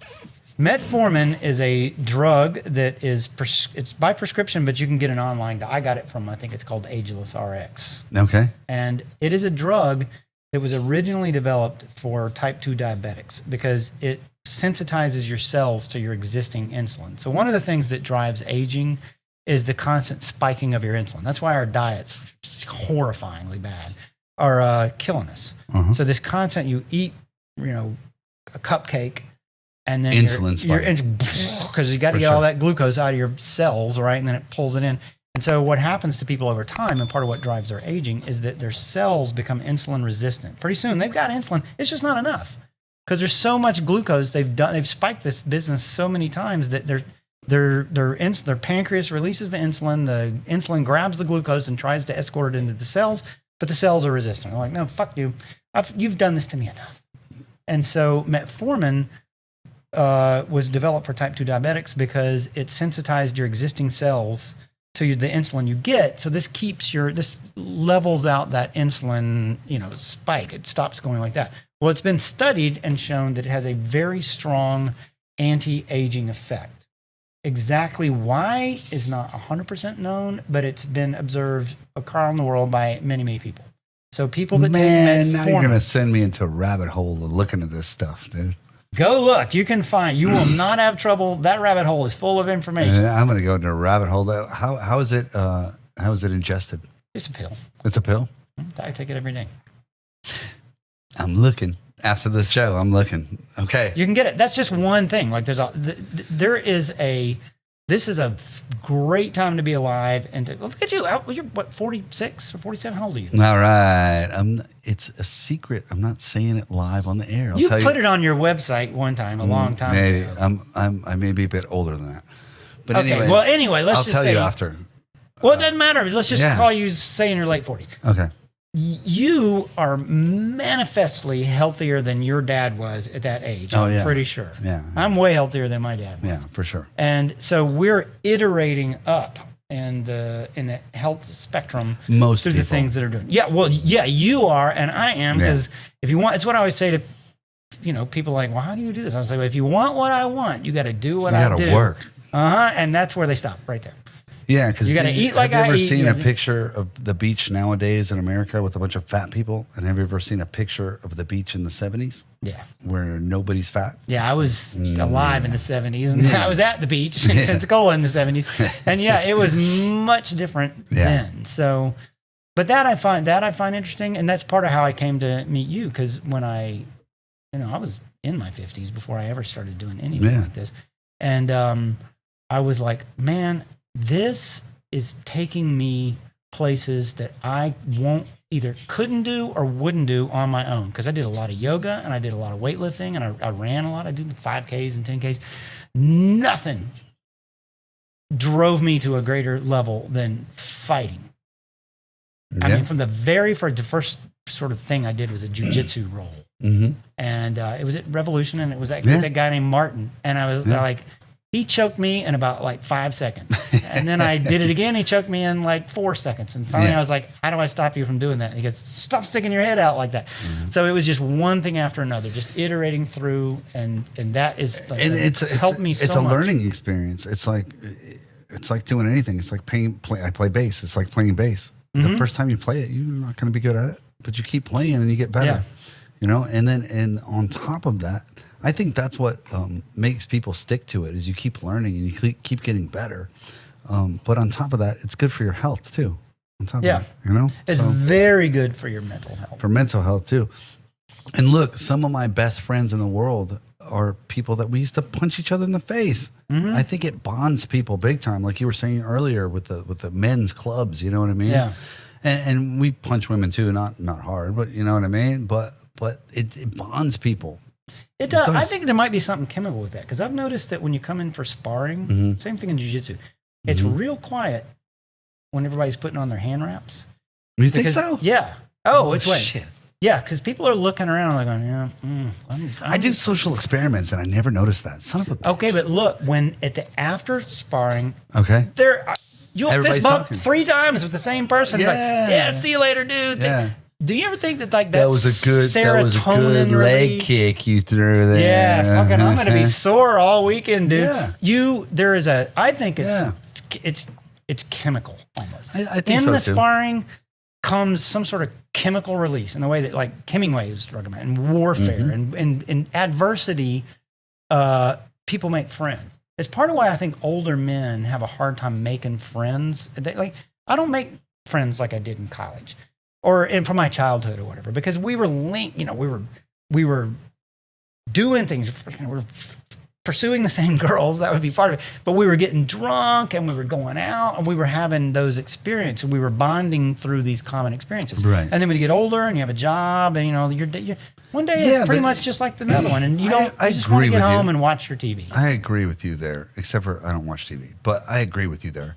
I think when you get older, it's not, I don't have a drive right now to go to a bar and sit in a loud bar and yell at some girl. You know what I mean? Like, I'll go out every once in a while, but when you're younger, it was every day. It was like, look, I'm single. I'm going out. See ya. And then you gain more friends like that. Mm-hmm. Later, I want to relax a little bit. You know what I mean? I worked and I work physical stuff, and I'm tired. I don't want to go out and drink and do all that dumb shit. Yeah, but you could do the things you do, relaxing with other men. But okay, you're not a good example. I'm just talking about the people I work with in the office. Right.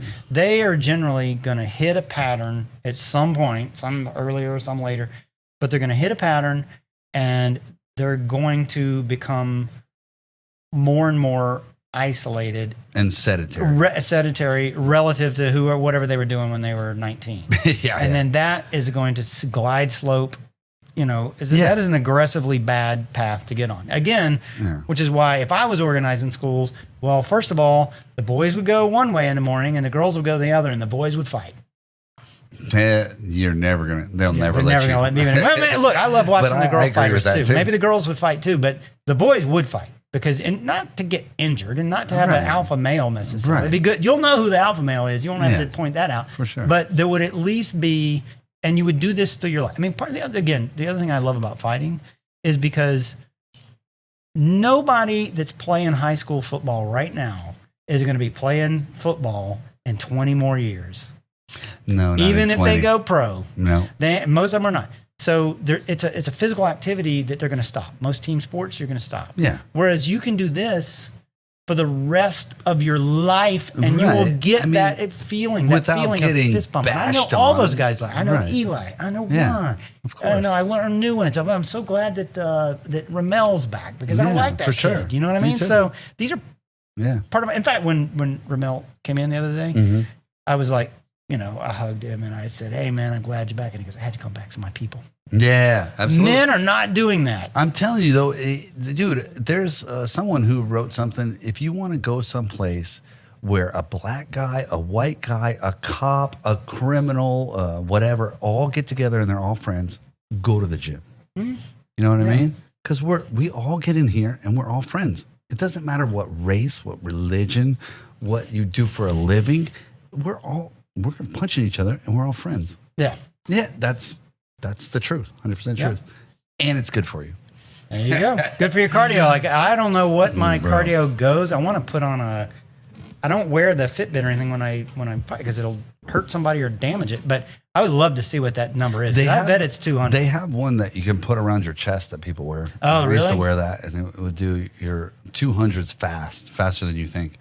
We used to do sprints up this sand hill in Los Angeles, and 170, 172 is you think you're gonna die. Dude. It's fast. 170 is fast. All right. So, but yeah, they have ones that you can use. I don't use it anymore. I'm just like, I'm tired. I'm done. Well, you measure yourself at all now? Do you measure you probably weigh yourself. I weigh What myself, do you use but no. to keep track of your health? No, I don't. I eat healthy and try to work out. I don't work out like I used to.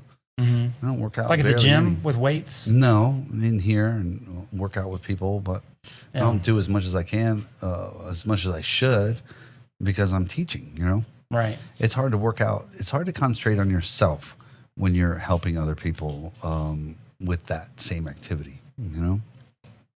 But see, that's I think another thing I've observed about you is you've developed part of these coping mechanisms that you've developed is your vision of yourself as a coach or even like a cornerman. Mm-hmm. Like I've got pictures of remember that guy Nick, kind of heavy set guy named Yeah, Nick? I remember. Yeah, Nick. I've got a picture of you cornering Nick. Mm-hmm. Now I'm sure there was no money involved in that. No, Right. there's no money involved. It was at some Muay Thai gym downtown. I can't remember which one. And Sammy and his brother are standing. So you're all there for Nick. And I don't know that Nick, that was a smoker for sure. Mm-hmm. And I don't know what else he did, but that, okay. And that was probably on a Friday night. So you could have been doing something else, Yeah. but you didn't because that's a vision that you've developed of your sort of purpose in life. And I've heard you talk about it in a lot of your I've watched all these YouTube videos, some of the interviews of like, Awesome. you developed a vision about who you were. And it was for a long time as a fighter. And then it was as a coach and a teacher. So all of these things are, I think, just ways to accommodate the difficulty of life. These are Yeah, ways. I like helping people. You know, I get letters probably once every couple months of people telling me, you changed my life. I don't do anything. I touch you how to punch and kick. But it changes people's lives, and it's weird. But it just does. You know, it makes them more confident, makes them change their path in life. And I like to do it. I mean, I love cornering. Well, I love to show somebody something that works. Like sometimes you win fights, sometimes you lose. It's just part of it, you know? But when I show somebody some kind of move or overhand, boom, and then they hit it, pow, pow. I like that. I think it's cool. Well, that's why one of my next books is going to be about you. Oh, yeah? You're going to have to cooperate. Let's go. You know, you got a great story to tell. Somebody, you could talk shit about hours. Forrest Griffin and whoever. I got shit to talk about Forrest too. Nah, he's a nice guy. But I got somebody told me one time when I was younger, and this is way long time ago, before I fought or even thought about it. If someone wrote a book about your life, would anybody want to read it? And I was like, yes, right now, yes. And I always want that in my head. Like, yeah, if someone wrote a book about your life, would they want to read it? Or did you just go to work and go home every day? You know what I mean? Yeah. I didn't want life to be like that. So, and it made my life way more difficult. But yeah, you sacrificed for this. that's what I wanted it to be, some story that someone else would be interested in, like want to read it, you know? Yeah. Okay, so and that was What in Life Do You Love? And then that took way too long, but it was good answers. And then What in Life Do You Hate? There's got to be something. Oh, we're going to not get out of here. This is going to be the longest talking shit with Beecher. Come on, Don't just get one me thing, wound like up. the worst thing, just one thing. I hate waste. Like in what Hate capacity? in all capacities, but like I see things at work sometimes that are just wasteful spending, wasteful use of company resources, wastes of time, waste of individuals. They you hire people and you don't empower them to be successful. That is wasteful. Waste of talent. Waste of talent, waste of a body. I mean, having a Waste of- healthy body is a huge gift from somewhere. And if you waste it, it's shameful. It's like that is a terrible thing. That is horrible. In wartime, wastes of individuals. World War I, horrible. Millions of guys sent over the line, just randomly slaughtered for nothing. Waste is a good way to describe evil. You know, the two are almost synonymous. Yeah. Wow. Efficiency is using things to their maximum capacity. It's a great beauty in efficiency. And sure. waste is the opposite of that. It's the misusing of resources. It's the pissing away of everything that could have been, but it's not. Because you wasted Because you it. fucking waste. I guess you do hate that. Yes. Yeah, that's awesome. That's good. That's a great answer. Okay. So if I have to ask your kids or your friends, what's your favorite saying? Something that you say all the time. Go fuck yourself. Say that all. A man after my own taste. I love that. My ex-wife one time, long after we were divorced, was talking about something, and she's actually, she's very religious, except sometimes when she's not. And I remember she was talking about something. She was a nurse, and she was talking about something. She's kind of got a heavy accent like that, and she was talking about something at work, and she finally thought, I just thought, well, they can go fuck themselves. Something about the way she said it. It was hilarious. So now, rather than, all the other ways you can express your displeasure with somebody's behavior, then that's my new favorite. Bro, I hate to say it. There's many beautiful uses of language, but this idea that people have, people that swear, it's because they don't know better words. No. That is not true, because there are many swear words. I know words. I can make there's no swear words in that entire book. 77,000 words, not one swear word. But there's time when go fuck yourself is the only 3 words you need. Love it. I love it. Dude, and you know what's crazy? If you go up north, like in New York, for example, if you're talking to somebody and they're like being a dick or something and you say, go fuck yourself. They're just like, that means get away from me. You know what I mean? That means go fuck yourself. But in Texas or in the South, if you say go fuck yourself, what, you want to fight, bro? No. I want you to go fuck yourself, bro. You know what I mean? Away from me. Go away from me. I didn't say you want to fight, Yeah, it's very strange, but that's our culture, I don't know, my kids, I'm pretty honest around. So maybe they do know that's one of my favorite expressions, but it is my favorite. And I've said it many times. Well, your kids are old enough to where you can curse around them, huh? Yeah. Yeah, all right. So if you didn't do the profession you did now, what profession would you do? Oh, man. That's interesting you would ask that, because I think, professions are age dependent. That's true. So, because I love fighting, I was way too old to do that. I wouldn't be...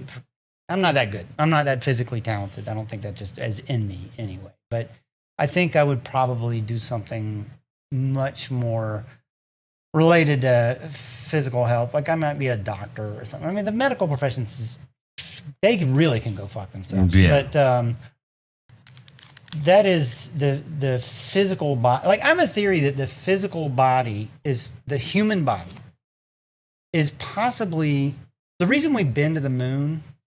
But we still can't truly understand something that's ubiquitous to everybody, like aging, or even what the hell we're supposed to eat every day, is because the human body is one of the most complicated things in the universe. It's so adaptable. We can live in the cold. We can live in the heat. We can, create tools unlike any creature on Earth, bar none. It's like whales and dolphins are intelligent. Well, show me a dolphin cell phone and I'll respect them a lot more than I do. So the human thing is really, really interesting. And I might be more involved in that as an application, which normally we put that as a doctor. But I would be permanent. That would be that's why I think, maybe my clock blockers book, which is going to be an encyclopedia. I think will be something I stay involved in. I think I'm 12. I laugh at that every time. Clock blockers. I'm surprised nobody. That was the point. That was the domain name was available. I was like, how does somebody else not think of this? It's so obvious. Trademark. Don't take it. All right. Okay, so what profession would you never do? Well, it's funny because I would have said in the past I would never be a salesman. I actually ended up now you're quite a salesman. Now I'm a salesman. Yeah, I'm actually pretty good as a salesman. What would I never do? Sales drives the world, though, man. I hated. I sell memberships at my gym, but they sell themselves. But like sales, if you don't know how to sell, you're never gonna make money. You got to learn all the steps of how to sell. No matter what you do, it doesn't matter. That was one of the things I learned in sales. Is everybody's selling. It's just some people are better at it than others. For sure. So you might as well be, find a way to be good at it. For sure. But I don't know that there's anything I could never, ever do because, like I said, one of my curses in life is many, many things are interesting to me. Shovel elephant shit? I mean, You dude, could like be- something that you would hate, dude. Like, Oh God, do you remember there was a book in the 70s that was real popular? Everybody had it for a What while. was And it was called Zen and the Art of Motorcycle Maintenance. You ever seen that I've book? heard of it, but I never had it. It's a simple book, but kind of related to like I was talking about Hemingway, the people that like learn to make, he's got a whole books where all it is descriptions of people going fishing. But you realize it's not about fishing. It's about the art, the zen of like doing this because it's all part of their coping mechanism. If my job was to shovel elephant shit, it would be my job to turn it into art. It would be a way to, I know to shovel it in the morning, before it gets covered in flies, or I could shovel it in the evening when it's drier and it's lighter that way. I would find some way to do it. And it was that way with sales. I had to find You're a way a to smart guy, sell. dude. I would be like, shit, I gotta fuck go back this. to fucking They work. can go fuck themselves. Yeah. Find something. Exactly. Look, some of the happiest times of my life were early in my life when I was doing bottom level work. I laid me too. sod. I cleaned up construction sites. I was a doorman. Mm-hmm. I was a bartender. And by bartender, I meant like, changing out the kegs, Yeah. cleaning the floor. Mm-hmm. But there was a camaraderie. I mean, I was with a whole bunch of dudes, my age, and we would have been in that bar anyway. We just would have been spending money instead of I would making have money. just been drinking. Yeah. Like So I could some of the find a best way. times of my life, I didn't have a car. I rode a skateboard to the store and walked around everywhere and hitched rides and whatever. Like I didn't have any money. I know, Well, but see, yeah. that's why you got to do a book, because some of the times of your life have got to be like, there is literally one person that ever did that. Like, Man, I bet you there's could take, so look, much shit. you take the fighters that you've trained. Yeah. I mean, there's a lot of trainers. Yeah.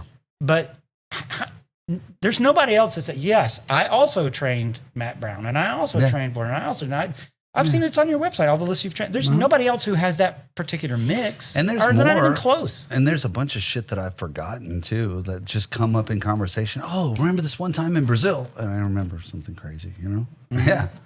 Yeah, I'd like to do it, but I need a ghostwriter. So, you never know. All right. Okay. I know a guy. The last one. Okay. It's the important one. That's the deep one, all right? All right. At the end of your life, when it's all said and done, how would you like for people to remember you? I would like them to say he wasn't wasteful, since I hate waste. For sure. He Well, told a lot they of probably people- know that Yeah. by how angry you got about talking about it. But He told a lot of people to go fuck themselves. well, they're going to remember me for that too. Yeah. No, I don't know. I really think it would be like, in a way, I would think everybody should live their lives. Everybody should live their lives honestly. And people should not live in shame. Yeah. I went through periods where I was very upset with the direction of my life, and I was ashamed because I it have just to. wasn't working out the way I wanted it to. And I mean, the problem was always me. So as I've gotten more skillful at life, I don't have those feelings anymore. So I really feel like where I am and what I'm doing is a really good, healthy place for me to be. And I would just like this to go on for a very long time. And at the end of that, or if anybody was talking to me, they would say, well, that guy, whatever he was good at it and he was successful at it. And I think that comes in people, they say that in different ways, but one of the ways they say it is to live authentically. Right. Nice. You lived the creed that you were handed. And when people didn't give a shit or actively tried to stop you or tried to get control of you and make you live their creed, you found a way, either directly through go fuck yourself or through very subtly just going, I've had people in my life where I was like, one day you're going to be gone. Yeah. You're not going to be doing this to me forever. Mm-hmm. And they Me are too. gone. Mostly girls. Well, There's a few of them. Never mind. Some jobs. Jobs I mean, too, there were yeah. like things where I just thought this is the enemy of my authentic self, and this Yes. is keeping me from being happy. Not because they're not in control of my happy, but they are controlling my time. Yeah. And my time, I want to be doing what I want to be doing with my time. And so as I iterate up through a more successful life, then the things that every waking minute should be exhibiting some part of my authentic selves. And if I live to, right now, speaking of aging, there's a theory that no matter how well you live, 120 is just built in. The oldest people like die somewhere, like they didn't die of cancer or whatever, but they weren't killed in a car accident, but like getting past 120, there's only one documented person that ever did it. Wow. And there's many, many people. You hundreds looked of into people. that, didn't oh, you? yeah. It was a French one. There are hundreds of people have made it to like 100, then, 110, 115. 120 is possibly the built-in end of life if you do everything right. Like, that's just the perfect ride. But so anyway, if I reach it to 120, then at the end of that 120, I would like to feel that way myself, and for people to say about me, which was your question, that I lived every possible minute. I explored everything I could possibly do from myself as your student, as a Muay Thai student, as a writer, as a worker, as a salesperson, as a dad. Maybe I'll be involved in a marriage again, although that is a challenge that I have, I think, wisely set aside because I'm not interested in doing things I can't be successful at. But maybe one day I'll be successful at that. But whatever it is, I just want to be authentically at the end. And maybe, by the way, maybe nobody will be able to say that because I'll be alone. But even if I'm alone, even if I'm the only one, but they could still say that. There's other things they could say it that you could be authentic about. You know what I mean? Mm-hmm. And people will. What we're talking about is people remembering you. So when they remember you, they remember you as being authentic. Yeah. Hopefully, what that is exactly wherever I die, even if I die today, they'll say, "Well, he was authentically whoever he was," which is, I think, a moral obligation you have to yourself. I promise they'll say that about me. Oh yeah, I don't give a fuck. You are. So look, check this out. Do you have a website? Yes, I do. What's your website? You can go to tomroushonline.com, which is where there's links to the books and there's all kinds of other stuff. Okay. Posts, articles, and blog posts and stuff. And when is this book going to be available? Like the date? It will be up and ready. That it's going to be it available? will be available. Oh, it will be? On July the 1st. July the 1st, 2022. Correct. July 1st. Look, this is a proofing copy, but I turned in I got one too. Yes, you'd not believe it is so difficult to drive 100% of the typos and errors out of a manuscript. So even in this one, I found about 70. Okay. So I've turned those in to the designer, and then she'll give me back those in the next few days, and then I'll upload to Ingram Spark the final version, and then from there it'll proliferate out onto Amazon and Barnes and Noble and all the other places. Whether it ever is actually in a Barnes and Noble, like physical copies, there's something I'll have to work on and convince them that it should be carried. Right now, what I got to do is if I can get 500 copies sold, the door opens to further sales. Oh, we're going to do that. 500 copies. It's a good book, and it's a condensed version for people that don't want to read a book this thick about the essential American history. Yeah, it's only 217 pages, I think.